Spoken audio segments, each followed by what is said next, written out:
Welcome back to Solentha Stories.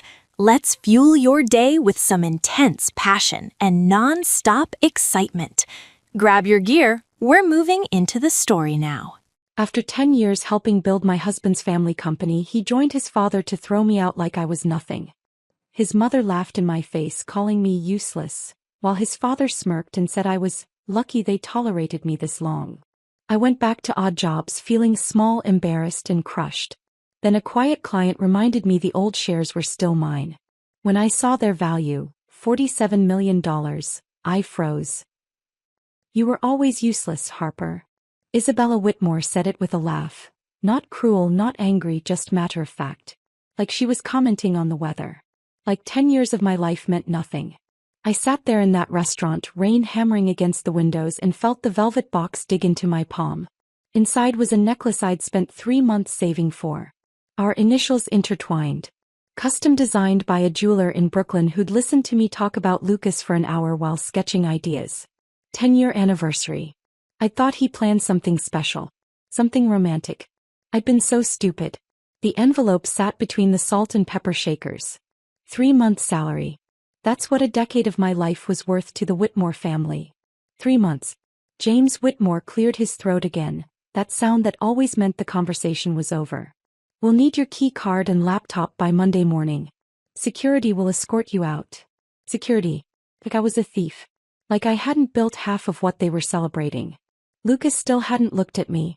My husband of 10 years, sitting there in the cologne I'd bought him last Christmas, staring at his wine glass like it held answers. His silence was louder than anything his mother had said. I'd been 26 when James hired me. Fresh out of Columbia with an MBA I'd paid for with loans I was still drowning in.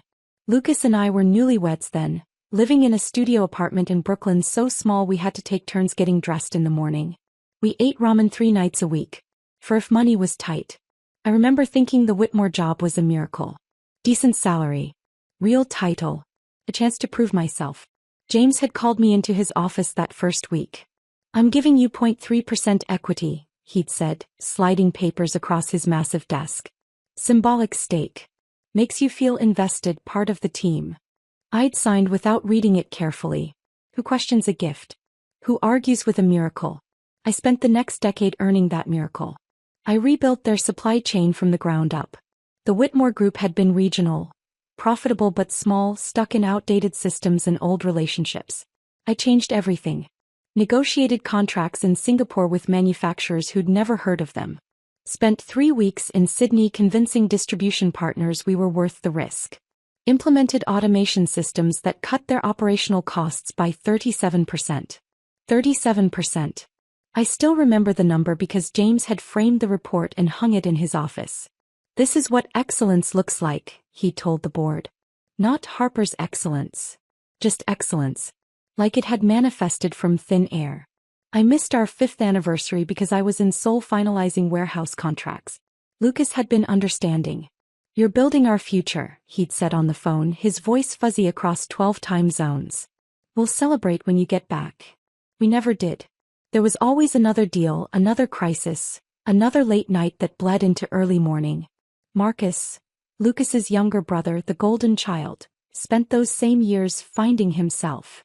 Prague galleries. Bali yoga retreats. A brief stint at an art school in Florence that James paid for without blinking.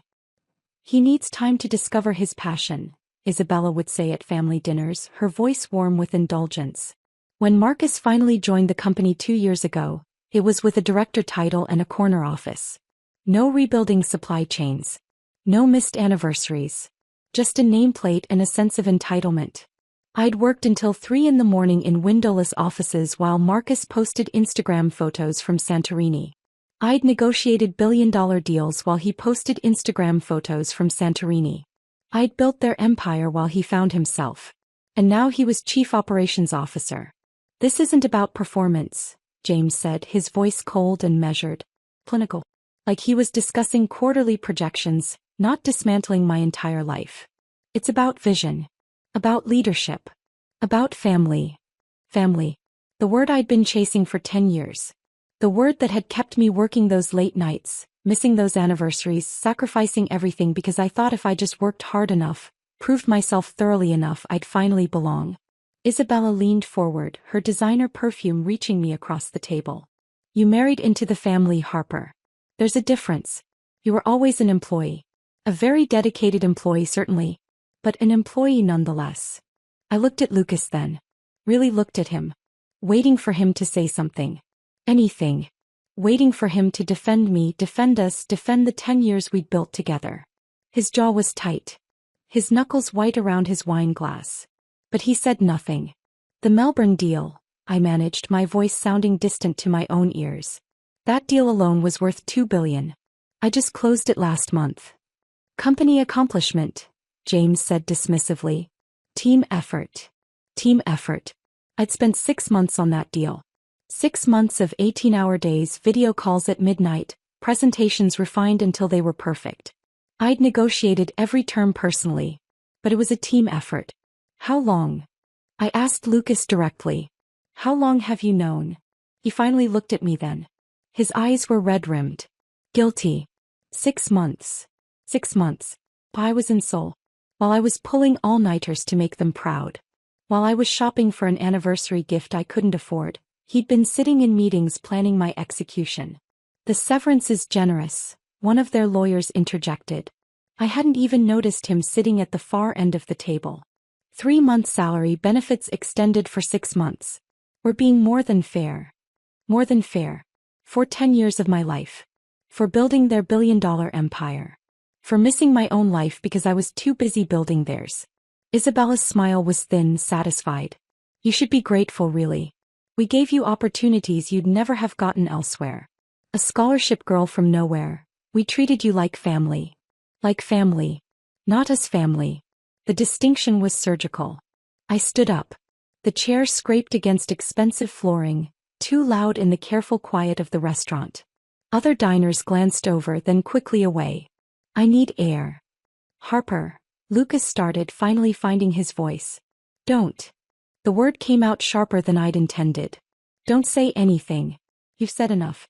Or rather, you've said nothing for 6 months, which says everything. I walked out of that restaurant into the rain without a coat. The velvet box was still in my pocket.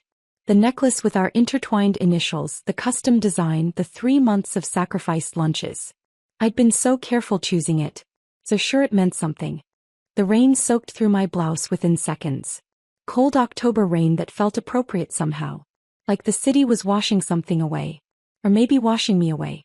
Erasing me the way the Whitmores had just erased a decade of my work. I stood on the sidewalk, water streaming down my face, mixing with tears I didn't remember, starting to cry. And Isabella's words echoed in my head. Not the cruelty of them, I'd heard worse. But the casualness. The ease with which she'd dismissed me. You were always useless, Harper. I would remember those words. I would carry them. And eventually I would prove her wrong. But that night, standing in the rain, I had no idea how. I don't remember getting back to Maya's apartment that night. Just fragments. The subway platform, fluorescent lights buzzing overhead. A homeless man asking for change I didn't have. The smell of rain-soaked concrete mixing with car exhaust. My hands shaking so badly I couldn't unlock Maya's door on the first try. She was waiting up. Maya had always been like that. The friend who showed up, who stayed, who didn't need explanations. We'd been roommates at Columbia back when life felt manageable. Back when problems had solutions and hard work actually mattered. I made tea, she said, not asking what happened. She could see it written all over me. I sat on her couch, the couch that would become my entire world, and finally opened my mouth. They fired me. At dinner. Anniversary dinner. The words came out flat, disconnected from emotion. Like I was reporting someone else's tragedy. Maya's face went through several expressions before settling on fury. Lucas was there? He knew. For 6 months. I pulled the velvet box from my pocket, set it on her coffee table. I bought him this. 3 months of lunch money. She didn't ask what was inside. Didn't try to comfort me with empty words. She just sat beside me, her presence the only stable thing in a world that had tilted sideways. You can stay as long as you need. Forever if it comes to that. 3 days later, I was still staring at her ceiling at 4 in the morning. The water stains looked like continents. Maps to places I'd never visit. Places I'd sacrificed visiting because there was always another contract to negotiate. Another crisis at Whitmore that needed my attention. My phone buzzed on the coffee table. Lucas's lawyer. The divorce papers had been filed. I scrolled through the documents with numb fingers. He was keeping everything. The apartment in Chelsea we'd saved 3 years for. The car I'd made half the payments on. Even the furniture we'd picked out together. The couch we'd argued over in West Elm. The dining table his mother hated but we'd bought anyway because it was ours. I signed everything without reading it twice. Maya tried to stop me. Harper, you're entitled to half. Community property. You don't have to just give. I don't want anything that connects me to them.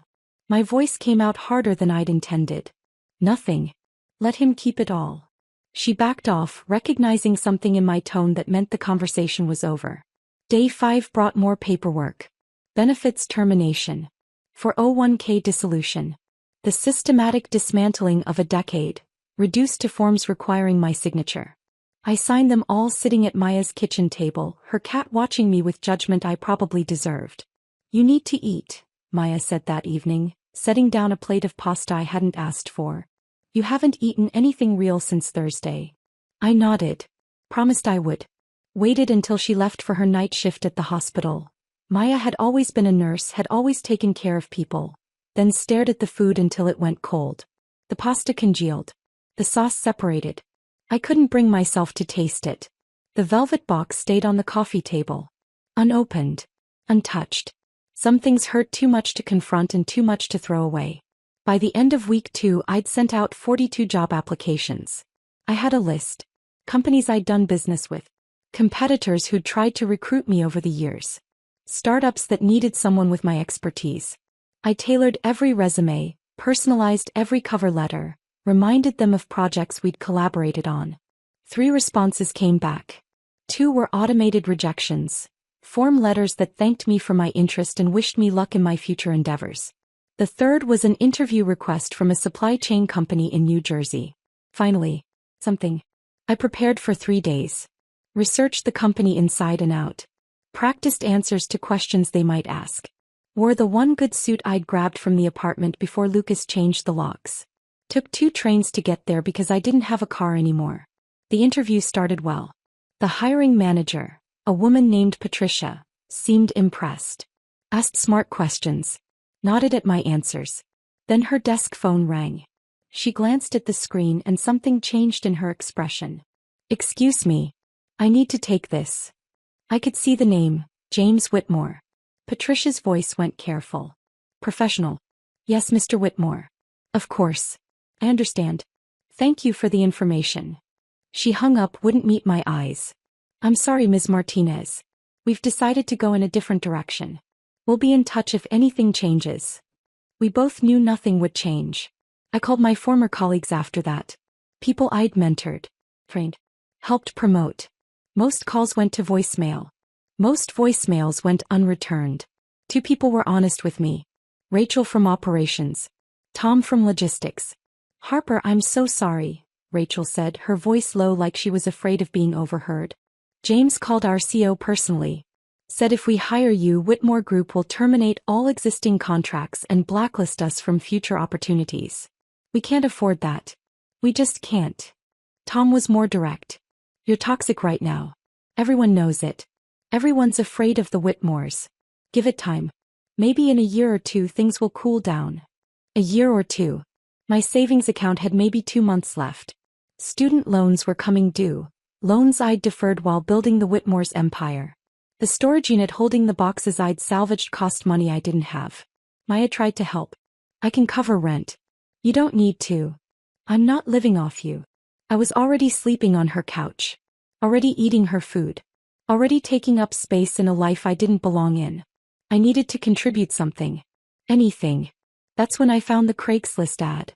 Simple. Direct. House cleaning services needed. Flexible hours. Cash daily. I stared at the posting for an hour before clicking. Pride is a strange thing. You don't realize how much of your identity is tied to your work until the work disappears. I had an MBA from Columbia. I'd negotiated contracts worth billions. I'd built supply chain infrastructure across 3 continents. And now I was applying to clean houses. Mrs. Patterson hired me over the phone. She had a grandmother's voice, Warm, patient, utterly disinterested in my credentials. You have references? Not recent ones. Can you show up on time? Yes. Then you start tomorrow. I'll text you the address. The Henderson house was in Westchester. Large, expensive. The kind of place I'd once imagined living in. Mrs. Patterson met me at the door with supplies and instructions. Deep clean. Kitchen, 3 bathrooms, living areas. They're particular about the baseboards. The work was exactly what you'd imagine. My hands in bleach water. My knees on tile floors. My back bent over a mop for hours. By noon my hands were raw. By evening they were cracked and bleeding. Every muscle I had was screaming. But when Mrs. Patterson counted out $95 at the end of the day, cash and tips combined, I felt something I hadn't felt in weeks. Relief. Maybe even pride. Not the pride I'd felt closing billion-dollar deals. Something simpler. Cleaner. I cried on the bus ride back to Queens. Not from shame. From the sheer weight of still being functional. Still being capable of earning money, even if it wasn't the money I'd once earned. Maya noticed my hands that night. Harper, you're bleeding. I'm working. You have an MBA from. I'm working, I repeated harder. It's honest work. And right now it's what I have. She bandaged my hands without arguing. That was Maya. She knew when to push and when to just be there. The next few weeks blurred together. Different houses. Different families. Same work. My coworkers, Rosa, Amelia, Chin, didn't ask about my past. Didn't care about my education or my failures. I was just Harper. The new girl who showed up on time and didn't complain. Then October came. Cold and early. I was cleaning the Riverside estate. 7 bedrooms, 9 bathrooms, more square footage than most people see in a lifetime. I was emptying a trash can in the master suite when I heard the car pull up. Mercedes. But new enough to still have that showroom shine. Isabella Whitmore stepped out wearing sunglasses that probably cost more than I'd make in a month. She saw me through the window. I watched her face change, surprise giving way to something else. Satisfaction maybe. Vindication. She walked to where I was standing, didn't bother lowering her voice. Well, this is appropriate. I heard rumors you were doing this work. I didn't believe them. Rosa was watching from the doorway. The client, Mrs. Ashford, was watching from inside. Isabella wanted an audience. This was theater. You were always useless, Harper. Women like me build legacies. Women like you clean our houses. She smiled, the expression sharp and satisfied. James was right. We were lucky we tolerated you as long as we did. Rosa started toward us, anger making her movements sharp. But I shook my head slightly. Not yet. Isabella drove away laughing. The sound echoed even after her car disappeared down the long driveway. I finished my shift in silence. Cleaned the remaining bathrooms. Mopped the kitchen floor. Collected my pay from Mrs. Ashford, who looked uncomfortable but said nothing. That night I sat in Maya's dark apartment until morning came. Something had changed. Not anger, I was too tired for anger. Something colder. Clearer. They thought they'd destroyed me. They thought reducing me to this would break me permanently. They were wrong. The morning after Isabella's visit, I woke up on Maya's couch with something unfamiliar settling in my chest. Not quite anger. Not quite determination. Something in between, a cold clarity that made the air feel sharper. I had 3 houses scheduled that day. The Ashfords were last. A sprawling estate in Scarsdale with more rooms than I could clean in one visit. Mrs. Patterson had warned me about them. They're particular, she'd said, which was code for difficult. The gray Lexus pulled up just as I was loading supplies into the van. Wednesday morning. Late November. The kind of cold that threatened snow but hadn't committed yet. I noticed the car immediately. Luxury sedans weren't uncommon in this neighborhood, but something about the way it parked, deliberate and unhurried, made me look twice. The woman who stepped out was 60-something, silver hair styled in a way that suggested weekly salon appointments. Her camel coat looked like it cost more than my entire month's earnings. She walked toward me with purpose, her heels clicking against the pavement. Harper Martinez, she said. My stomach dropped. Nobody here knew my last name. I'd been just Harper for weeks now. Harper who cleaned houses, Harper who showed up on time, Harper who didn't talk about her past. I'm sorry, do I? Catherine Brennan. She extended her hand, her grip firm when I shook it. We met 7 years ago. Singapore. You were negotiating warehouse contracts for the Whitmore Group. The memory surfaced slowly, reluctantly. Singapore. July. Humidity so thick it felt like breathing soup. A conference room with windows that didn't open. James sitting at the head of the table performing authority. And Catherine Brennan representing the Tanaka Logistics Consortium, asking questions that actually mattered while everyone else played territorial games. I remember, I said carefully. You asked about scalability metrics when everyone else was focused on pricing. Her smile was brief but genuine. You were the only person in that room who had real answers. Everyone else was performing competence. You actually possessed it. I didn't know what to say to that. Compliments felt like traps now. I heard you were let go from Whitmore, Catherine continued, her voice carrying no judgment, just statement of fact. I heard it wasn't about performance. Where did you hear that? Industry talks. People notice when someone builds something significant and then suddenly disappears. He paused, studying me. Family business. Those are the worst kind. They confuse loyalty with ownership, contribution with obligation. Part of me wanted to walk away. Pretend I didn't know her. Protect whatever small amount of dignity I had left. But Catherine had been different in Singapore. One of the few people who'd addressed me directly instead of routing everything through James. Mrs. Brennan. Catherine, please. Catherine. I appreciate the acknowledgement. But I need to finish loading this van. I have a schedule. I know. The Ashfords are particular about their baseboards. She said it without mockery, just observation. I'm friends with Eleanor Ashford. She mentioned hiring a new cleaner who was oddly overqualified. Described you. I wanted to verify. The cold was seeping through my jacket. My breath came out in small clouds. Verify what? That you're the same Harper Martinez who rebuilt Whitmore's entire Asian infrastructure. That you're the same person who negotiated the Melbourne deal, which by the way is still the gold standard in the industry for fair partnership structures. Catherine's expression shifted, became more intent. I have a question. Do you remember the paperwork you signed when you started at Whitmore? The very beginning, when James first brought you on board. The question felt loaded. Dangerous. There was a lot of paperwork. A stock agreement. Minor equity stake. James would have presented it as symbolic. The memory was fuzzy, 10 years old, buried under a decade of other documents and decisions. 0.3%, I said slowly. He said it was to make me feel invested. Part of the team. Catherine's smile was sharp enough to cut. 0.3% of Whitmore Group before the Asian expansion. Before the automation implementation you designed. Before the 3 acquisitions they completed in the last 8 months using infrastructure you built. Before the Melbourne deal closed and added $2 billion in valuation. She let that information settle, watching my face. The company you helped build is now worth approximately $16 billion. And if they forgot to terminate that equity in your severance, which incompetent family businesses often do, you might own more of that company than you think. My brain tried to do the math, but the numbers felt too big, too impossible. 0.3% of 16 billion. 40-something million. The amount didn't feel real. Couldn't be real.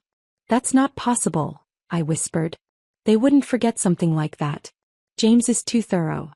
James is arrogant. And arrogant men make careless mistakes, especially when they're in a hurry to erase someone. Catherine pulled a business card from her coat pocket. Heavy stock. Embossed lettering. Diane Morrison. Corporate law. She's the best attorney in New York. Completely ethical, absolutely vicious. She specializes in cases where women get screwed by family businesses. I took the card automatically, my fingers numb from cold and shock. I have a confession, Catherine continued, moving toward her car. Isabella Whitmore tried to steal a contract from me 5 years ago. Used every dirty trick in the book.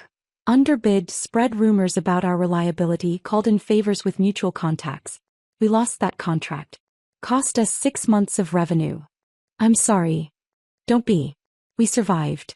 But I've been waiting for an opportunity to return the favor. She opened her car door, then looked back at me. You built that company, Harper. Everyone in the industry knows it. Everyone except the Whitmores, apparently. Check your paperwork. Those shares are still yours. You're not cleaning houses anymore. You're a shareholder. And shareholders have rights. She drove away, leaving me standing in the cold with a business card and a possibility I was too afraid to believe. I cleaned the Ashford house in a daze. Scrubbed bathrooms I didn't see. Mopped floors I couldn't focus on. Mrs. Ashford commented that I seemed distracted. I apologized, said I wasn't feeling well, finished the job as quickly as I could. On the bus back to Queens, I stared at the business card. Diane Morrison. The embossing caught the afternoon light. I kept thinking about Catherine's words. They forgot to terminate that equity. Those shares are still yours. That night I couldn't sleep. Maya had a late shift, so I was alone with my thoughts and the box of Whitmore documents I'd been avoiding. At 2 a.m, I finally pulled it out from under the couch. The box was heavier than I remembered. 10 years of papers. 10 years of proof that I'd existed in their world, even if they wanted to pretend I hadn't. I started searching. Methodically. Page by page. The severance agreement was near the top. 3-month salary, benefits extended for 6 months, non-compete clause, confidentiality requirements. No mention of equity. Divorce settlement. Lucas kept the apartment, the car, the savings account we'd built together. I kept my student loans and my clothes. No mention of shares. NDA. Couldn't discuss proprietary information, couldn't disparage the company, couldn't reveal trade secrets. Nothing about stock ownership. Intellectual property transfer. All work product belonged to Whitmore Group. All innovations and systems I'd developed became their property. But nothing about equity termination. Benefits termination letter. 401k dissolution forms. Health insurance cancellation. Nothing. Nothing. Nothing. And then at the very bottom of the box, yellowed and creased, the original stock certificate. The Whitmore Group hereby issues 0.3% equity ownership to Harper Martinez, effective January 15, 2014. This ownership stake carries full voting rights and dividend participation as outlined in the company bylaws. Signed by James Whitmore. Witnessed by their corporate attorney. Filed with the Secretary of State. 10 years old. Still valid. My hands were shaking so hard I could barely hold the paper. I read it 3 times. 4 times. 5 times. Looking for the clause that would invalidate it. The expiration date. The buyback provision. The termination language. There wasn't any. I grabbed my phone. It was 2:47 a.m. but I couldn't wait.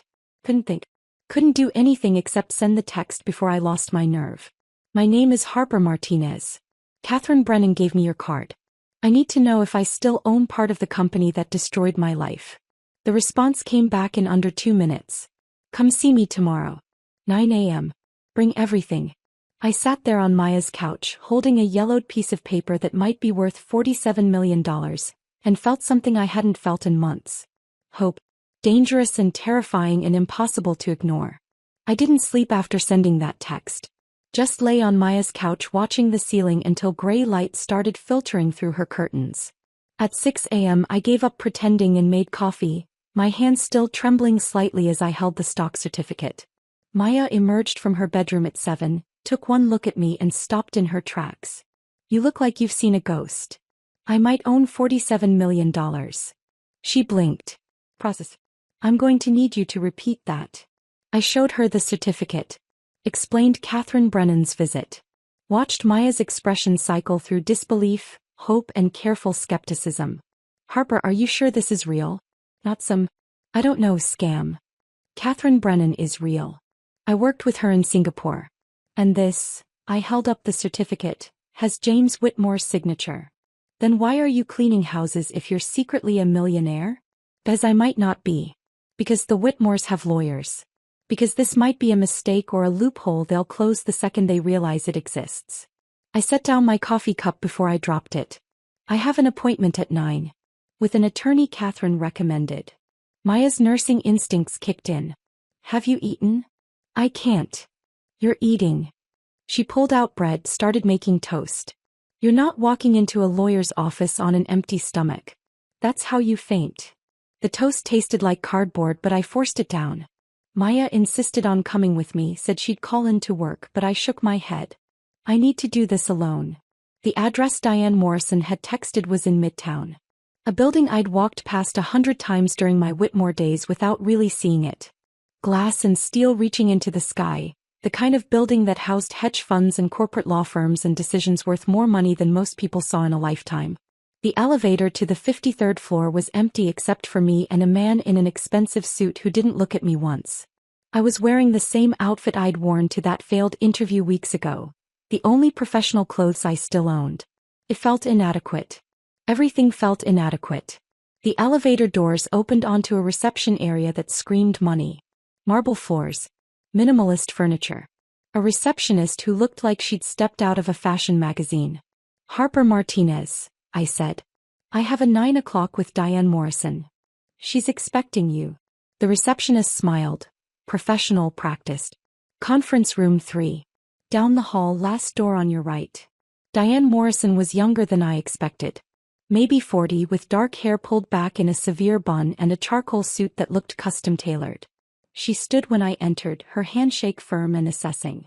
Catherine says you might have an equity stake in a company that fired you, she began without preamble. No small talk. No weather commentary. Just straight to business. The Whitmore Group. Logistics and supply chain. That correct? Yes. My voice came out steadier than I felt. You brought documentation? I handed over the folder. The stock certificate, the severance agreement, the divorce papers, everything I'd pulled from that box. Diane spread them across the conference table with practiced efficiency, her eyes scanning pages with speed that suggested she'd done this 1,000 times. The silence stretched. 10 minutes of nothing but the sound of pages turning and my heartbeat hammering in my ears. I became acutely aware of how I looked. My cleaned but worn clothes, my hands still rough from cleaning chemicals, the exhaustion that had become my default state. Diane didn't seem to notice. Or if she did, she didn't care. Finally, she looked up. This is legitimate. Properly executed. Filed with the Secretary of State. 0.3% equity, no expiration, no buyback clause, no forfeiture language. She tapped the stock certificate. It's clean. I released a breath I didn't know I'd been holding. And the severance agreement? Diane flipped through those pages again, her expression shifting into something that might have been satisfaction. Doesn't mention it. Not once. They covered intellectual property, non-compete clauses, confidentiality agreements. They covered everything except the one thing that actually matters. They forgot. They forgot, Diane confirmed. Her smile was sharp. Dangerous.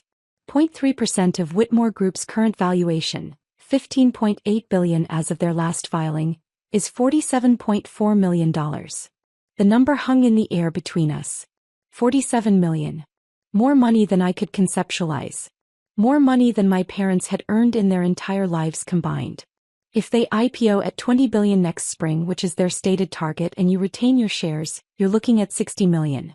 If the stock performs as analysts are predicting, possibly $120 million within 3 years. The room tilted slightly. I gripped the edge of the conference table. But there's a problem, Diane continued, and my stomach dropped. If they discover you're claiming this stake, they'll fight hard. James Whitmore will drown you in motions and legal fees until you give up. That's what men like him do to women who challenge them. So I can't win. The hope that had been building crumbled. I didn't say that. Diane leaned back in her chair, studying me. Here's what they don't know. Their IPO prospectus, which they filed preliminary versions of last month, must disclose all shareholders above 0.1%. Your name isn't on it. Maybe they bought me out and I forgot? Did you receive $47 million? No. Then they didn't buy you out. Which means they either genuinely forgot you exist, or they're committing securities fraud by omitting a material shareholder. Either way, the SEC would be very interested. Diane pulled out a legal pad, started sketching what looked like a strategy flowchart. Here's how this works. We file a formal claim asserting your shareholder rights. We give them 30 days to respond. They'll panic, call emergency board meetings, scramble their lawyers, try to figure out how this happened. Then they'll come to us with offers. Big offers. Scary big offers designed to make you shut up and disappear. How big? Initial offer will probably be 20, maybe 25 million. They'll frame it as generous. More than fair. They'll add confidentiality agreements and non-disparagement clauses. They'll make it sound like you're winning. But I'm not. But you're not. Diane's eyes were sharp. Because if you take the money, you disappear. The story becomes, disgruntled employee got a payday. But if you refuse, if you insist on being recognized as a legitimate shareholder with full voting rights, you force them to either fight you in court, which delays their IPO and costs them hundreds of millions, or add you to their prospectus. Make you permanent. She leaned forward. So my question is, what do you want? Is this about money? Because if it is, I'll negotiate the best buyout possible. 30-40 million. Walk away and rebuild your life. No one would blame you. I thought about Isabella's laugh.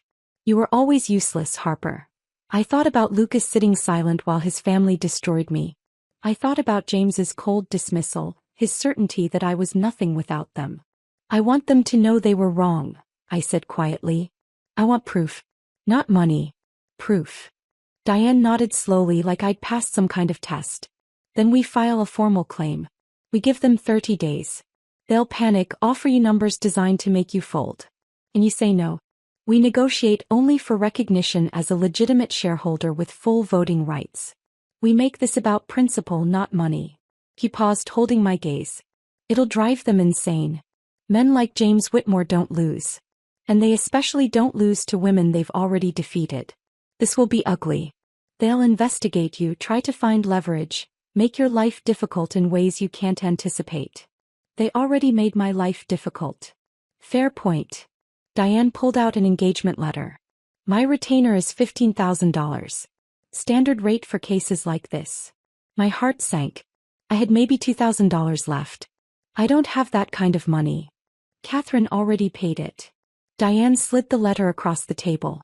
She called this morning. Said to consider it an investment. Apparently, she really doesn't like Isabella Whitmore. I stared at the engagement letter. This was real. This was actually happening. If I sign this, there's no going back? If you sign this, we're going to war. Diane's expression was serious. And wars are messy. But wars can also be won. Your choice. I picked up the pen. My hand was steady when I signed. Good. Diane gathered the papers. I'll file the claim Monday morning. By Monday afternoon, your life is going to get very interesting. I left her office feeling lighter than I had in months.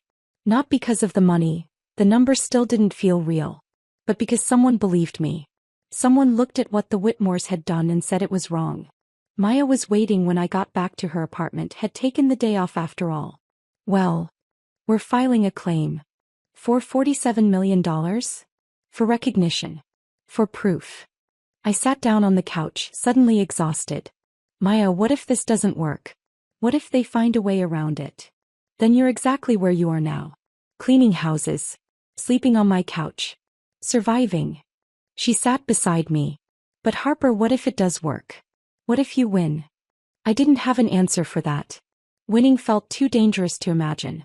That weekend I tried to prepare myself for what was coming. Diane had filed the claim Monday morning. By Monday afternoon she'd said my life would get interesting. He was right. The first call came at 2:47 p.m. I was cleaning the Morrison house in Yonkers, ironically no relation to Diane, when my phone started buzzing. Marcus's name flashed on the screen. I let it ring through to voicemail. The second call came 3 minutes later. Marcus again. Then a number I didn't recognize. Then another unknown number. By 3 o'clock my phone had buzzed 17 times.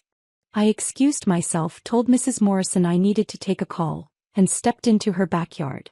Clicked on the first voicemail. Marcus's voice was tight with barely controlled fury. Whatever game you're playing, it needs to stop. You signed a severance agreement. You have no claim to anything. Call me back immediately. Delete. The second voicemail was James. Colder. More measured. This is highly inappropriate, Harper. We treated you fairly, more than fairly. Your severance was generous. This claim is frivolous at best, malicious at worst. I expect to hear from you or your counsel by end of business tomorrow. Delete. The third was Lucas. Harper, please. Please call me back. My father is losing his mind. Marcus is threatening to sue you into oblivion. It's chaos here. We need to discuss this like adults. Please. Like adults. As if they'd been adults when they'd planned my firing over 6 months. As if they'd been adults when they'd humiliated me at that anniversary dinner. I deleted every voicemail without listening to the rest. Turned off my phone. Finished cleaning the Morrison house in silence. Diane texted that evening. *17 missed calls from Whitmore-affiliated numbers. Perfect. Let them panic. Desperation makes people stupid. Tuesday brought more calls. Wednesday, an email from their corporate counsel demanding I cease and desist from making fraudulent claims against the Whitmore Group. Diane forwarded it to the SE. Thursday afternoon they agreed to meet. I arrived at Diane's office 30 minutes early. Sat in the same conference room where I'd first signed the engagement letter and watched the elevator numbers climb on the display screen in the lobby. My heart hammered with each ascending floor. 51. 52. 53. The elevator doors opened and James emerged first. He looked exactly as I remembered, commanding, authoritative, furious beneath a veneer of control. Marcus followed, his expression somewhere between smug and panicked. Then their chief counsel, a man I'd met once or twice during my Whitmore years. 2 outside attorneys I didn't recognize, both carrying briefcases like they were weapons. And then Lucas. He looked smaller than I remembered. Tired. His suit hung differently on him like he'd lost weight. Our eyes met for half a second before he looked away and I felt something twist in my chest. Not love. Not anymore. But the ghost of it. The memory of what we'd been before his family destroyed us. James didn't sit. Stood at the head of the conference table like he was running a board meeting. This is unnecessary, Harper. That equity stake was a courtesy. A gesture of goodwill when you joined the company. This claim is frivolous and frankly insulting. Diane's voice was ice. The claim is legally valid. The equity was never terminated. Your severance agreement doesn't mention it. The divorce settlement doesn't mention it. There's no paperwork anywhere that invalidates Ms. Martinez's ownership stake. You made a mistake, Mr. Whitmore. It happens. We're prepared to be reasonable, one of the outside attorneys interjected. We're prepared to settle. If you recognize Ms. Martinez as a shareholder with full voting rights, Diane finished. Yes, that would be a settlement we'd consider. $20 million, the attorney said. Final offer. Ms. Martinez can walk away, rebuild her life, and we can all move forward. The number hung in the air. 20 million. More money than I'd ever dreamed of having. More money than my parents had earned in their combined lifetimes. Security. Safety. Freedom. I looked at James. At Marcus. At Lucas, still refusing to meet my eyes. No, I said. The room went silent. Marcus broke it first. Are you insane? You're cleaning houses for minimum wage and you're turning down $20 million. I'm turning down $20 million, I confirmed. James's face went red. 25 million. That's as high as we'll go. Take it or we'll bury you in litigation for decades. We have resources you can't begin to imagine. We'll fight this until you're drowning in legal fees. Diane leaned forward, her expression perfectly calm. Your IPO prospectus is due for final SEC filing in 6 weeks. Right now it's incomplete. You failed to disclose a material shareholder. Anyone holding more than 0.1% must be listed. That's securities fraud, Mr. Whitmore. The penalties are severe. The delays could be catastrophic. Your investors won't appreciate learning you omitted a shareholder worth $47 million. James's jaw clenched. I watched him calculate, saw the moment he realized Diane wasn't bluffing. Saw him understand that his options were narrowing. We need time to discuss this, he said finally. You have until Monday, Diane replied. After that we're filing with the SEC. They left in a storm of barely contained rage. All of them except Lucas, who lingered near the door. Harper. His voice was soft. Can we talk? Just for a minute. I looked at Diane. She nodded. Conference room 2 is open. Take your time. The smaller conference room felt suffocating. Lucas closed the door, ran a hand through his hair, a gesture I'd seen 1,000 times when he was stressed. I know you're angry, he began. I'm not angry. The words came out flat. True. I'm just done. This isn't you. Destroying my family's company. I'm not destroying anything. I interrupted. I'm claiming what's mine. What was always mine. Your father gave me that equity. I earned it. And then you all forgot about it when you decided I was disposable. We didn't forget. He stopped, caught in the lie. You just what? Hoped I wouldn't notice? Hoped I'd be too broken to check. Lucas's face crumpled slightly. They'll fight you forever. Years of litigation. Your name in the media. Everyone will know your business. Everyone already knows my business. Your mother made sure of that when she found me cleaning houses. He flinched. I didn't know she was going to do that. But you didn't stop her. Just like you didn't stop your father from firing me. Just like you didn't stop any of it. I stood up, suddenly exhausted. I want them to tell the truth, Lucas. I want everyone who invests in Whitmore Group to know that I built what they're buying. That the Asian expansion was mine. That the automation systems were mine. That the Melbourne deal happened because of me. He'll never admit that. Then I keep my shares. I vote against every board decision. I attend every shareholder meeting. I become a permanent reminder of his biggest mistake. Lucas stood to move toward me, then stopped. Is that what you want? To spend the rest of your life fighting us? I want what I earned. My voice was steady. Clear. That's all I've ever wanted. He looked at me for a long moment. I'm sorry. For all of it.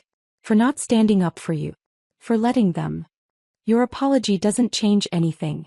I know. His voice broke slightly. I just needed you to hear it. He left without another word. I stayed in that conference room for 10 minutes, letting my heartbeat slow, letting the adrenaline drain away. When I emerged, Diane was waiting. You okay? I turned down $25 million. You did.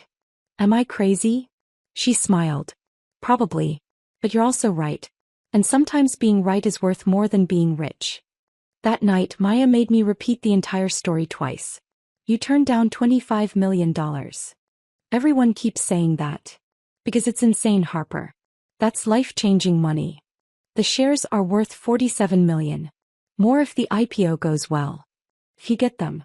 If they don't find a way to destroy you first. Maya wasn't being cruel, just practical. What if they do bury you in litigation?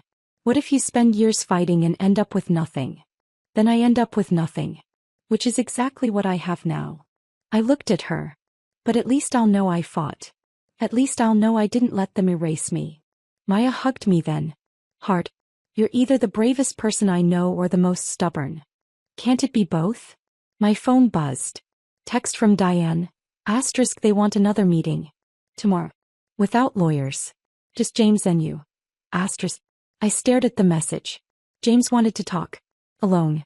Without the safety of attorneys and conference rooms and witnesses. What do? I texted back. Your call. But if you go, I'd record it. New York is one-party consent. Whatever he says we can use. I thought about it. About facing James without armor. About hearing whatever he wanted to say when he thought no one else was listening. Set it up, I texted. Tomorrow afternoon. Maya looked at me. What now? Now I go face the man who destroyed my life and see what he has to say for himself. The meeting with James never happened. Friday afternoon, Diane called with different news. They refused the private meeting. Instead, they're filing a motion to dismiss your claim as frivolous. Her voice carried something between amusement and satisfaction. Which means they're panicking. People who are confident don't file motions on Friday afternoons hoping no one notices. What does that mean for us? It means we accelerate. I'm filing with the SEC Monday morning. 9 a.m. By noon, this becomes public record. I sat down on Maya's couch, phone pressed to my ear. Public. Public, Diane confirmed. Every news outlet that covers business will pick it up. Your name will be in headlines. The Whitmores won't be able to bury this quietly. I don't want to be in headlines. I know. But Harper, you also don't want to be erased. And right now those are your options.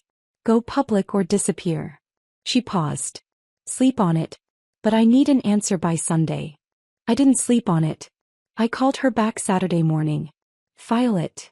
Monday morning, I was scrubbing a bathtub in Bronxville when my phone started buzzing. Maya first. Then Catherine Brennan. Then numbers I didn't recognize. I ignored them all until Mrs. Patterson knocked on the bathroom door. Harper. There's a reporter outside asking for you. My stomach dropped. A reporter? Says she's from Bloomberg. Something about Whitmore Group. I finished the bathroom in a daze, collected my pay and left through the back door to avoid the reporter. Checked my phone in the car. 17 missed calls. 43 text messages. Maya's text was simplest: turn on the news. I pulled up Bloomberg on my phone. The headline was stark: Whitmore Group IPO faces unexpected shareholder dispute. The article detailed everything: my role in building their Asian infrastructure, the Melbourne deal, the automation systems, the equity stake they'd forgotten to terminate. By the time I finished reading, Reuters had picked it up. Then Wall Street Journal. Then Business Insider. By evening I was trending on social media. Maya showed me her phone that night, scrolling through Twitter. #Justice for Harper. #housecleaner. Thousands of comments. Tens of thousands. Women sharing their own stories. Fired after maternity leave, pushed out of family businesses, discarded by companies they'd helped build. "You're a hero," Maya said, her voice filled with something like wonder. "I'm not a hero. I'm just tired of being erased." But the attention was overwhelming. Reporters called my phone. Numbers I'd never given out but they'd found somehow. LinkedIn messages. Instagram DMs. Everyone wanted a comment, a quote, an interview. I ignored them all. The articles kept coming. Some were sympathetic, detailing my contributions to Whitmore Group, interviewing former colleagues who corroborated my work. Others were skeptical, suggesting I was an opportunist trying to exploit a technicality. Wednesday brought an article that changed things. Wall Street Journal interviewed former colleagues, including David Chin, Whitmore's former VP of Operations. Harper Martinez was the operational genius behind Whitmore's transformation, he told them. Everyone in the industry knows it. Everyone except the Whitmores, apparently. Letting her go was the stupidest decision James Whitmore ever made. I watched her negotiate the Sydney contract. She saved us $3 million by simply understanding the local logistics better than anyone else in the room. That's not luck. That's skill. My phone rang at 8 p.m. Unknown number. I almost didn't answer, but something made me pick up. "Ms. Martinez?" "Victoria Chin. I'm the CFO of Meridian Holdings. I don't want to comment for any articles. I'm not a reporter." Her voice was warm, professional. "I'm calling with a proposal. What if you didn't have to fight Whitmore for scraps? What if you could build something new?" I sat up straighter. "I'm listening. We're a private equity firm focused on logistics and supply chain investments. We've been watching the Whitmore situation with great interest. More specifically, we've been watching you." She paused. "I'd like to discuss funding Martinez Global Logistics. $200 million in seed capital. You'd provide expertise and leadership. We'd provide resources. $200 million. 60% initial equity, decreasing to 40% over 5 years as you hit performance milestones. Full operational control. CEO title. Board seat guaranteed." Victoria's voice carried certainty. "Ms. Martinez, you built Whitmore Group into what it is today. Imagine what you could build if you controlled it from the start." "Why me?" "Because you're not just someone. You're a story. You're proof that talent matters more than pedigree, that hard work matters more than birthright. In an age where people are exhausted by dynasty and nepotism, you're something rare. A woman who earned everything and got screwed for it." She paused. "That's not just good business, Ms. Martinez. That's justice. And justice sells." We met Thursday. Victoria's office was in a different building but same atmosphere. Glass, steel, money. Her team included analysts, operations specialists, market researchers. They'd done their homework. Known my track record better than I did. Had projections, market analyses, competitive strategies already mapped out. I read the term sheet 3 times. Called Diane, who reviewed it and called it remarkably clean. Friday afternoon I signed it. The announcement went out Monday morning. Martinez Global Logistics, backed by $200 million in private equity, launching in direct competition with Whitmore Group. Harper Martinez named CEO. Whitmore's stock dropped 4% in the first hour. Maya was at work when it happened, but she texted me a screenshot. "You're trending again. But this time you're not the victim. You're the threat." He was right. The narrative had shifted. Articles that had been sympathetic now carried a different tone. Former house cleaner launches rival company. Whitmore dispute escalates to direct competition. Harper Martinez, from fired executive to CEO. My phone rang at 2 p.m. James Whitmore. I stared at his name on the screen, then answered. "This is a declaration of war," he said. "No greeting. No preamble. Just rage barely controlled. I tried to be reasonable. I offered you more money than you'll see in 10 lifetimes. But you chose this. I chose to build something that can't be taken away from me, I said. That's not war. That's survival. We'll destroy you. You think you understand this industry? You don't know what you're up against. I built your Asian expansion, James. I designed your automation systems. I negotiated your biggest deals. I know exactly what I'm up against. And I know your weaknesses better than anyone. The silence on the other end was thick. Heavy. You'll regret this, he said finally. Maybe. But I'll regret it as a CEO, not as someone who cleans your family's toilets. I hung up. That night Maya brought home champagne. Cheap stuff from the bodega, but it felt appropriate. We toasted on her couch. The couch that had been my home for months, that had witnessed my complete collapse and slow rebuilding. You're really doing this, Maya said, half laughing, half terrified. You're really going to compete with them. I'm really going to beat them. And for the first time in months I believed it. By the end of the week I had 12 employees. 4 were former Whitmore workers who'd quietly resigned and reached out. They'd seen the articles. Seen the opportunity. Wanted to be part of something different. 3 were consultants with deep logistics experience who'd followed my career and wanted in. 2 were tech specialists Victoria had recruited. Young, hungry, brilliant. 1 was an HR director who'd left her corporate job because she was tired of working for companies with no soul. 1 was a CFO with 20 years of experience who said I reminded her of herself 30 years ago. And 1 was Marcus Chin. No relation to Victoria, he joked during his interview. My former operations manager at Whitmore. Why are you here? I asked him, genuinely curious. You had a good position. Marcus would have promoted you eventually. Marcus leaned forward. When Marcus Whitmore took over your role, he called a department meeting. Told everyone you'd been let go because you weren't family material. That you'd never really understood the business, that you'd gotten lucky with a few deals but lacked real vision. He paused. Half the room knew it was garbage. But the other half wanted to believe it. Because believing otherwise meant admitting they worked for people who destroyed talent out of spite. And you gave me my first promotion, Harper. Took a chance on me when I was just an analyst with ideas. Taught me everything I know about operations management. Stayed late helping me prepare for presentations even though you had your own deadlines. He met my eyes. I'm here because you deserve better than what they did to you. And because I want to help you prove them wrong. That moment, sitting in our temporary office space with 12 people who believed in me, felt like validation I hadn't known I needed. We were real. We were happening. And somewhere across the city, the Whitmores were realizing they'd made a terrible mistake. The first 6 months of Martinez Global were chaos wrapped in possibility. Beautiful, exhausting, terrifying chaos.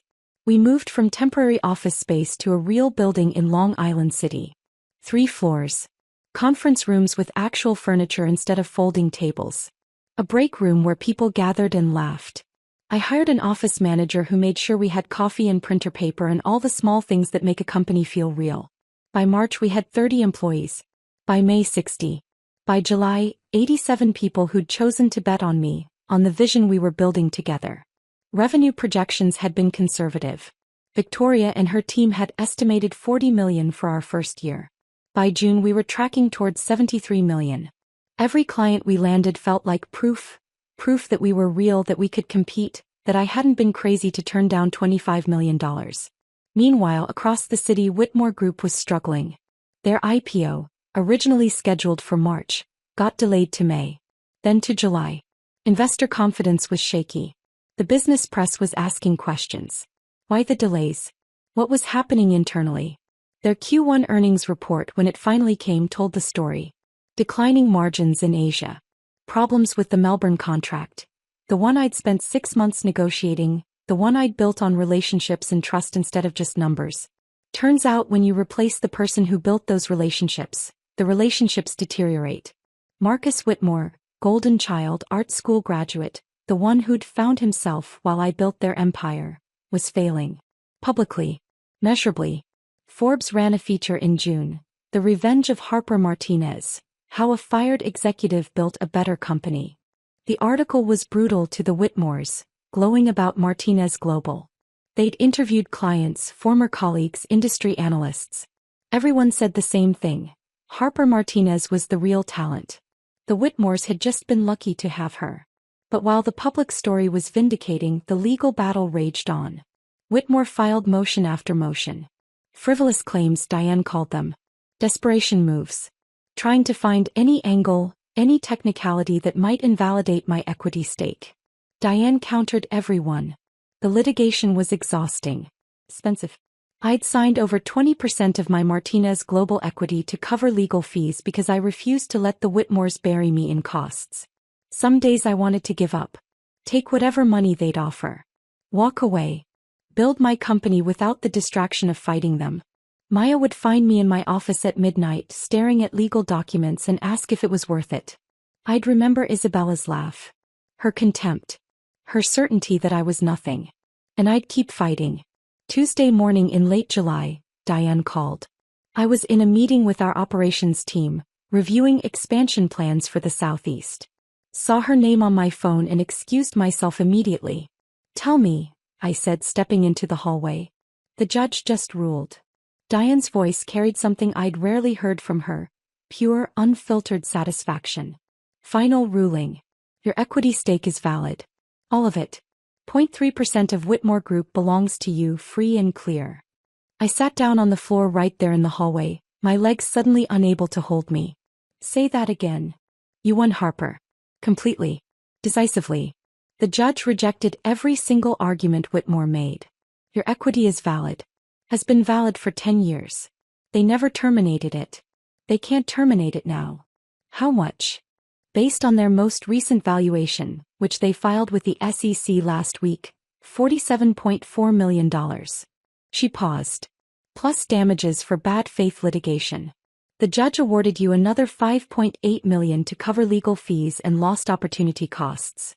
$53.2 million. The number didn't feel real. Couldn't be real. I'd been sleeping on Maya's couch 8 months ago. Scrubbing toilets. Making $95 a day. Harper, are you still there? I'm here. My voice came out rough. I need a minute. Take your time. But there's more. Diane's satisfaction deepened. The judge included specific language in her ruling. She said, and I'm reading directly, Whitmore Group's attempts to invalidate Ms. Martinez's equity stake constitute bad faith litigation designed to deprive Ms. Martinez of her lawful ownership interest. The evidence suggests a systematic effort to erase Ms. Martinez's contributions and ownership through intimidation and procedural abuse. She called them out. She eviscerated them.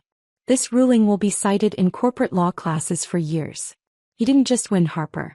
You won in a way that makes them look petty and vindictive and incompetent. I closed my eyes, leaned my head back against the wall. They're going to offer a buyout. Within the hour, I'd guess. Do you want the money? It was the same question she'd asked months ago. Take the money and walk away. Move on. $53 million would set me up for life. I could expand Martinez Global without investors. Buy a real apartment. Never worry about money again. But I'd already built Martinez Global. Already proven I could succeed without them. The money didn't matter the way it once had. No, I said. I want the shares. The actual shares. I want my name in their prospectus. I want to sit in their annual meetings. You want them to see you. Every single time they celebrate success I built. Yes. Diane laughed. I was hoping you'd say that. I'll file the paperwork this afternoon. By tomorrow you'll be a registered shareholder. They'll have to add you to their IPO documents. They'll have to acknowledge you. The news broke within hours. My phone exploded again. Reporters, investors, former colleagues. I ignored most of them. But when CNBC called asking for an interview, Diane advised me to take it. Control the narrative, she said. Tell your story before they tell it for you. Jennifer Park was the anchor. Sharp, experienced, known for asking questions that made executives squirm. We did the interview live from CNBC's studios in Englewood Cliffs. Ms. Martinez, she began, you're now worth over $50 million. You're running a successful competitor to the company that fired you. Does this feel like vindication? The question was straightforward, but the answer wasn't. 6 months ago I would have said yes immediately. Vindication was exactly what I'd wanted. Proof. Validation. Evidence that I'd mattered. But sitting there, having spent 6 months building something new, something mine, the answer felt more complicated. It feels like clarity, I said finally. For a long time I questioned whether I'd contributed anything meaningful to Whitmore. Whether I'd been lucky or skilled, valuable or just useful. Now I know. The market knows. The law knows. I built something real. They couldn't erase that no matter how hard they tried. Your former employer tried very hard, according to court documents. They did. But trying to erase someone doesn't make them disappear. It just makes you look afraid of what they represent. The clip went viral. Millions of views. Thousands of comments. Women sharing it, men sharing it, business students analyzing it. The phrase "trying to erase someone doesn't make them disappear" became a hashtag. Maya showed me that night. We were back at her apartment. I still hadn't moved out, kept meaning to, but there was always something more urgent at work. "You're officially famous," she said, scrolling through Twitter. "Harper Martinez, business philosopher." I just said what I was thinking. That's usually when people say the most important things. 3 days later, a courier arrived at my office. Friday afternoon. Most of the staff had left early for the weekend. I was alone reviewing contracts when my assistant buzzed. "Harper, there's a delivery for you. Requires signature." The envelope was heavy. Expensive stationery. The kind James Whitmore had always used for important correspondence. I signed for it, closed my office door and opened it carefully. Handwritten letter. 2 pages. His handwriting, I recognized it from a decade of memos and notes. "Harper, I'm writing this against the advice of my lawyers, my family and my better judgment. But some things need to be said directly, not through attorneys or press releases. You were right about the Asian expansion. About the automation systems. About the Melbourne deal. About how to treat employees, how to build partnerships, how to run a company with integrity instead of just authority. You were right about everything and I was too proud to admit it. When I brought you into Whitmore, I saw something I wished I'd seen in my own son. Talent, yes. But more than that, vision. The ability to see what needed to be done and the courage to do it even when it was difficult. I thought if I could shape you, mold you, maybe I could prove to myself that leadership is taught, not inherited. But the more successful you became, the more it exposed Marcus's inadequacies. And instead of dealing with that honestly, instead of acknowledging that my son wasn't suited for operations, I blamed you. Convinced myself you were the problem. That you were too ambitious, too aggressive, not family-oriented enough. Firing you was the worst business decision I've ever made. But worse than that, it was cruel. I knew what I was doing. Knew that terminating you without warning at a family dinner would destroy you. I wanted it to. Wanted to punish you for being better than my son. I don't expect forgiveness. I don't deserve it. I'm writing this only to say that you were right and I was wrong. About everything. And whatever success Whitmore Group achieved, you built the foundation. You were the architect. We were just the name on the door. James. I read it 3 times. Felt anger first, rage at his cruelty, at his calculated destruction of my life. Then sadness. For Lucas, for what we'd been, for the years I'd wasted trying to belong to a family that never wanted me. Finally, acceptance. This was as close to an apology as James Whitmore would ever give. As close to acknowledgement as I'd ever get. I folded the letter, put it back in the envelope and filed it away. James didn't need my response. He needed to live with what he'd done. And I needed to keep building what I'd started. The invitation arrived in September. Heavy cardstock. Embossed lettering. Formal.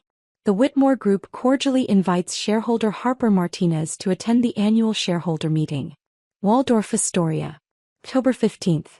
10 a.m. I stared at it for a long time. My name. Printed there officially.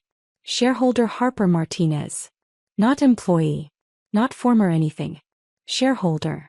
Maya found me holding it that evening. "Are you going?" "I don't know. Feels petty. Like I'm rubbing it in." "Harper, you own part of that company. You have every right to be there." She paused. "But you also don't have to go. You've already proven everything you needed to prove." I thought about that. About what I needed versus what I wanted. About closure and vindication and the difference between the two. "I'm going," I said finally. October 15th was unseasonably warm. Indian summer, people called it. I wore my best suit, charcoal gray, tailored, purchased with Martinez Global profits. Not saved lunch money. Not sacrificed meals. Money I'd earned building something real. The Waldorf Astoria ballroom was exactly what I expected. Chandeliers. Formal seating. An atmosphere of old money and older power. Shareholders filled the room. Some I recognized from my Whitmore days, most I didn't. I walked in with my head high. Found a seat in the third row. Not front row, that felt too aggressive. But close enough to be seen. Close enough to be impossible to ignore. People noticed. Whispered to their neighbors. Pulled out phones to Google my name, confirm I was who they thought I was. The woman who'd sued Whitmore. The woman who'd won. The woman who'd built a competing company that was eating into their market share. James and Marcus entered from a side door. James saw me immediately. Our eyes met across the room. He paused just a fraction of a second, then continued to the podium. "Good morning," he began, his voice carrying that same authority I remembered. "Thank you all for joining us for Whitmore Group's annual shareholder meeting." The presentation was professional, polished, but the numbers told a different story than the words. Revenue flat. Margins declining. Market share eroding in Asia, the market I'd built for them. The Melbourne contract, once their crown jewel, was underperforming. Client retention was a challenge, which was corporate speak for clients are leaving. James tried to spin it positively. Talked about market headwinds, transitional periods, strategic repositioning. But everyone in that room could read a financial report. Whitmore Group was struggling. Marcus presented the operational overview. He stumbled through slides about supply chain optimization and automation integration. Systems I'd designed, terminology I'd taught him. He sounded like someone reciting a language they didn't actually speak. During the Q&A, an investor asked about the delayed IPO. James's answer was careful. Measured. "We're waiting for optimal market conditions." Translation. No one wanted to invest in a company losing ground to a competitor run by the woman they'd fired. I said nothing during the entire meeting. Didn't ask questions. Didn't make comments. Just sat there, visible, present, undeniable. After the formal session ended, there was a reception. Champagne and small appetizers. Networking and small talk. I was heading toward the exit when Lucas intercepted me. "Harper." His voice was soft. "Can we talk? Just for a minute." He looked different than I remembered. Thinner. Lines around his eyes that hadn't been there a year ago. His suit was expensive but hung slightly loose, like he'd lost weight and hadn't adjusted his wardrobe. "1 minute," I said. We found a corner away from the crowd. He held a glass of champagne he wasn't drinking. "I read about your company," he started. "Martinez Global. The revenue numbers. The expansion. You did it. You actually built something incredible." "I built what I was always capable of building." "I know." He looked down at his glass. "I'm proud of you. I know I don't have the right to say that anymore. I know I lost that right when I sat there silent while my family destroyed you. But I am proud." I'd imagined this conversation so many times. Practiced what I'd say. How I'd make him feel small the way he'd made me feel small. But standing there looking at the man I'd loved for 12 years, I mostly felt tired. "I'm sorry," Lucas continued. "For all of it. For not standing up for you. For choosing them over us. For being too weak to do what was right." His voice cracked slightly. "You were the best thing in my life and I destroyed it because I was afraid of my father." "I know. Not I forgive you. Not it's okay. Just acknowledgement. The simplest truth." "Are you happy?" he asked. "With your company, your life? Are you happy?" I thought about that. About Martinez Global. About the team I'd built. About waking up each morning excited to go to work instead of dreading it. About building something fair and honest that didn't require cruelty to succeed. "Yes," I said. "I am." "Good. You deserve that." He started to say something else, stopped. "I should let you go.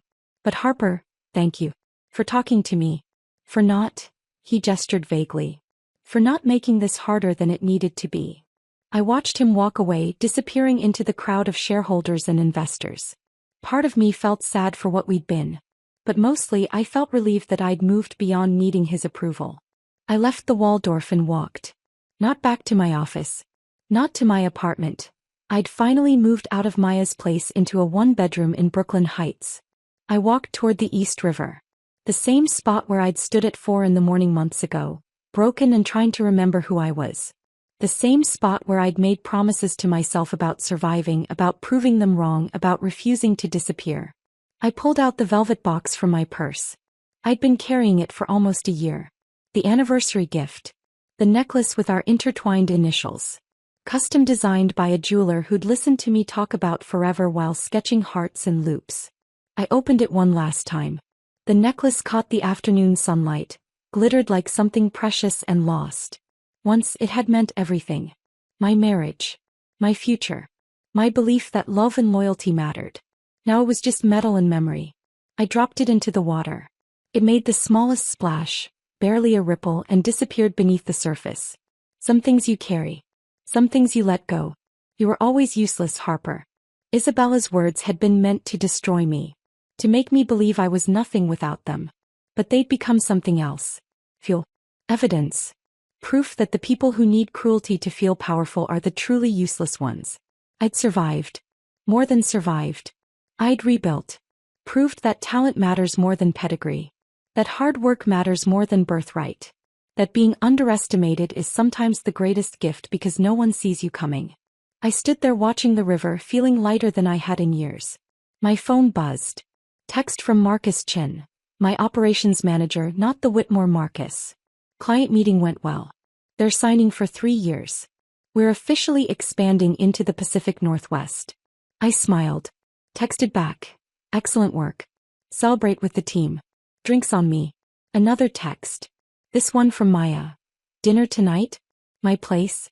I'm making real food, not ramen. I'll bring wine, I replied. One more text. Victoria Chin from Meridian Holdings. Board meeting next week. Prepare to discuss Series B funding. Your growth metrics are exceeding projections. Well done, Harper. I walked back toward the office, toward the life I'd built from nothing. Past tourists and street vendors and people rushing to meetings that mattered and meetings that didn't. Past buildings I'd once worked in, restaurants I'd once eaten at with Lucas, streets I'd once walked as someone else entirely. 5 years have passed since that shareholder meeting. Martinez Global Logistics is worth $1.2 billion now. We have offices in 12 cities. Partnerships across 4 continents. A reputation for treating employees like humans instead of resources to be extracted and discarded. Whitmore's IPO happened eventually. Underperformed expectations. Their stock struggled. James retired 18 months later. Marcus stepped down after 3 years of declining performance. Lucas left the family business entirely, went into consulting. I hear he's doing well. I hope he is. I never remarried. Dated occasionally. Nothing serious. Found contentment in the work itself. Building something that proves excellence doesn't require cruelty. That success doesn't demand sacrifice of your humanity. Business schools teach my case now. Corporate governance. Resilience. The difference between building a company and inheriting one. Students write papers analyzing what the Whitmores did wrong, what I did right. But I don't think about legacy much. Don't measure my worth by headlines or case studies or valuations. I measure it by the team I've built. By the clients who trust us. By the employees who say Martinez Global changed their lives because we treat them with dignity. I measure it by waking up each morning excited instead of exhausted. By building something honest. By proving, mostly to myself, that I was never the useless one. The receipt was never about money. Never about revenge. It was about standing up after being knocked down. About refusing to accept someone else's assessment of your worth. About building twice. Once for people who would never appreciate it and once for yourself. And that second time, that's when you build something that lasts. If this story of Harper's incredible comeback had you hooked from start to finish, smash that like button right now. My favorite part was when she turned down $25 million and chose dignity over money. What was your